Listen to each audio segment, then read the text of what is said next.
quand on parle de suivi-évaluation, généralement, il y en a qui voient déjà le gendarme qui vient avec ses gros sabots pour, disons, réprimer.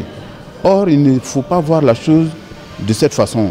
Vous savez, quand vous faites du suivi-évaluation dans la mise en œuvre d'un programme ou d'un projet, il y a une chose qu'on doit avoir présente à l'esprit, c'est que si d'aventure le projet ou le programme se déroule de façon différente de la trajectoire qui lui a été assignée au départ, s'il y a du suivi-évaluation qui est fait, mais automatiquement on corrige ce qui ne va pas. Or, si vous attendez à la fin pour évaluer et que vous vous rendez compte que tout est allé de travers, comment est-ce que vous voulez rattraper? Alors que si vous faites du suivi au fur et à mesure que le programme avance, dès qu'il y a des points de blocage ou il y a des déviations par rapport à la trajectoire initialement prévue, vont vous corriger. Donc il ne faut pas voir le suivi-évaluation simplement comme une espèce d'action de gendarme qui vient pour brimer. Non.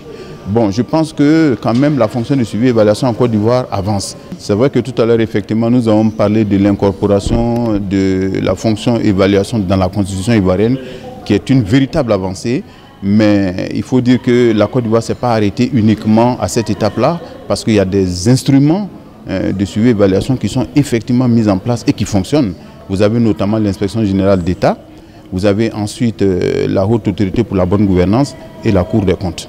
Ça, ce sont des structures quand même qui ont en charge de faire en sorte que le suivi-évaluation soit effectivement pratiqué. Un véritable sentiment de fierté, d'autant plus qu'on a pu obtenir l'organisation de la 9e conférence de l'AFREA suite à une compétition saine entre 4 pays africains, hein, le Maroc, le Sénégal, Madagascar et la Côte d'Ivoire. Donc vous comprenez que face aux 3 autres pays africains, si la Côte d'Ivoire sort en tête et qu'on lui confie l'organisation de la 9e conférence de l'AFREA, ben, c'est un sentiment de fierté que nous avons en tant qu'Ivoiriens et en tant que président du réseau ivoirien de suivi et d'évaluation. La 9e conférence de l'AFREA sera organisée à Abidjan du 11 au 15 mars 2019. C'est vrai qu'on peut penser que 11 au 15 mars 2019 c'est encore loin, mais c'est assez proche, c'est même très proche, parce que c'est une machine qui est lourde. Vous avez près de 800 participants qui viendront assister à cette conférence, des participants ivoiriens évidemment, mais des conférenciers qui viennent de partout à travers le monde. Donc vous comprenez bien que c'est une machine qui est lourde à piloter, donc du coup il faut que nous fassions un bilan pour montrer aux uns et aux autres où est-ce qu'on en est en termes d'organisation, en termes d'avancée dans l'organisation, de telle sorte que les points de blocage, on va les exposer sans faux fuyant et ensemble on trouvera les voies et moyens pour faire en sorte que ces voies de blocage-là sautent, tout simplement. Qu'est-ce que nous prévoyons? Il y aura pas mal d'exposés sur la question du suivi et évaluation, évidemment.